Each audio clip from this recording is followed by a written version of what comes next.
Hey everyone, it's Terry. Would you like to learn how to group designs together so you can create something like this? Well, that's what this video is about, so stay tuned. I'll just go ahead and delete everything and choose OK. The first thing I'm going to do, and I'm using my mouse to look for this black pointer, I'm going to go to category 4 and I'll choose shapes. So I'll choose category 6. And now I want to choose design number 2. This design is a satin stitch. With the built-in shapes, these are more like artwork, so you don't have to worry about recalculating stitches. They'll automatically recalculate. I'm dragging on the corner to resize this to a size that I like, and that's a little bit too large. I'll make it about 4.5 inches in size. Now you can also go and resize under the size tool here. Now that I've done that, I want to add another design, so I'll choose add. I'll go into category 3, and some of the monogram stitches you have here, and these are embroidery designs, they're not fonts. You do have some beautiful monograms that are smaller. I'll choose set. One of the things about the monogram is when it comes in, it's in the center, and in this particular shape it really needs to move, so I'm going to just visually move it up. You can also go to edit and you can go to move, and this is back in the center, and you can use these arrow keys so you're more precise. I'll choose OK. Now I do want to change the thread color on the satin stitch that you see here, but I'm also going to change the thread color on the next part of the design. So what I'll do is I'll go ahead and choose add, and I'll choose another shape. We'll choose that same shield, but this time we'll choose number 4 and we'll choose set. Now I'm going to resize this, but you notice I grabbed it in the wrong place, so I need to move it back to center. I'll choose edit, I'll choose move, and move it to center. So I'll go ahead and choose OK. I'll go to size this time, and we'll make that larger. So as we make it larger again, you can see that it's not necessarily the same distance, so I'll go ahead and move this to a position that I like, and I think I'll make it just a little bit smaller, and that looks good, and I'll choose OK.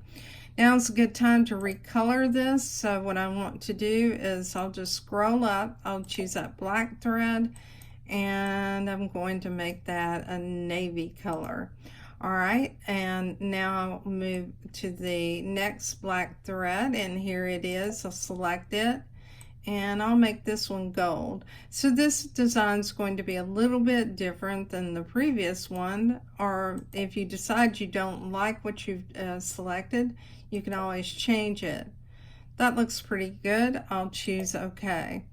Now what I need to do, you notice right now I have selected just the portion that I just changed. If you use the selection arrows, you're moving through each of the components of that design. And what would happen right now is if I choose, for instance, the center of this design, that's moving out, and that's not what I want to do. I can choose undo and get back to that position, no worries. I want to choose grouping right here on the bottom of the screen. So we'll choose grouping. There are a couple of ways to group. One is if you want to individually select components, you'll see a red box around this.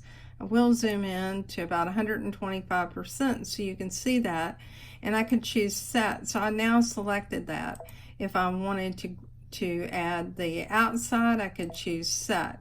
So now I've grouped those two things. Now that's not really what I want to do. I'll choose reset, and I'll choose instead this icon right here where my finger is pointing, and now you'll notice everything is selected, and I'll choose OK. The nice thing about this is you can move the design around on the screen wherever you want. I'll choose undo so it's back in position. Now when you group things together, you'll notice that a lot of the edit functions are grayed out, and that's because you need to select this icon, which is saying, okay, I want to move, rotate, or create a border, or change the thread color, or create an applique or a stippling or a stamp for a group design. In our case, we're going to create the stamp. So I'm going to increase the distance around this just a bit because I like to do that. I like to have some definition around the designs, and we'll let it go just a little bit further. And I like that. That looks good, and we'll save it to memory. Now when you save it to memory, you can go back and choose Add and choose My Design Center. This lets you move and continue that embroidery design. So what I want to do is, first of all, specify the size of that container that I'm going to use, and this is going to be my hoop size, and I'll choose 9.5 by 9.5. Now I want to go back and get that stamp that I created, and you can see I've been through this exercise a couple of times, and here it is. Now I'm ready to add that decorative fill around it. I'll choose the decorative fill. I'll choose this green color, and let's go in and choose a fill. And I think the fill that I selected was number 26, and I'll choose OK. Now what I want to do is to go on and take the bucket and fill this around that design. We'll choose Next. And my screen may look different than yours if you do not have Upgrade Kit 1. So there are new enhancements that are added to My Design Center with Upgrade Kit 1. So I encourage you to look at that at your dealer because you may want to have these features as well. One of the things I'm going to do is go ahead and turn the outline back on because I do want to have this little defined line that's around the inside. The other thing I'm going to do is go down here to the icon that's thickness, and I'm going to make that a single run because I like the look of the single run. Now when I'm satisfied with this, what I want to do is save this to memory in My Design Center. And the reason you want to do that is if you set this design, you cannot go back and edit what you've done so far. So always save to memory so you can go back and edit your work. We'll choose Set and choose OK. Now you'll see that we have all of these components for a beautiful embroidery design, and you'll notice that right now the border that we created in My Design Center is selected. If I happen to move this, you'll notice it's not grouped. I'll choose Undo. What I'm going to do is I'll go ahead and choose the group function down here, and I'll group everything together and choose OK.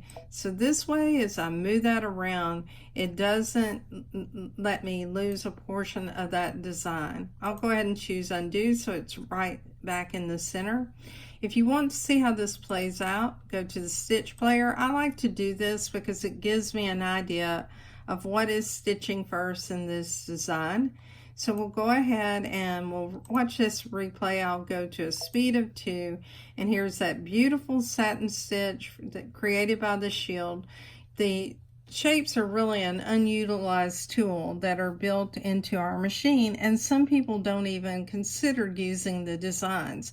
So I want you to look at how easy it is to create a beautiful design using built-in shapes, a built-in monogram, and the beautiful background fills in My Design Center. I'm Terry Maffitt. If you like my videos, please like and subscribe to my YouTube channel. That way you'll be notified as soon as a video is available, particularly if you select the notification tool. You'll also find me on Facebook in my group, which is Just Stitching with the Brother Luminaire. There you'll have the advantage of having about 1,500 people as of this video who can answer questions. So I suggest that you join us on Facebook and that you click the bell so you're notified of the videos when they're posted. Thank you for your time today, as always.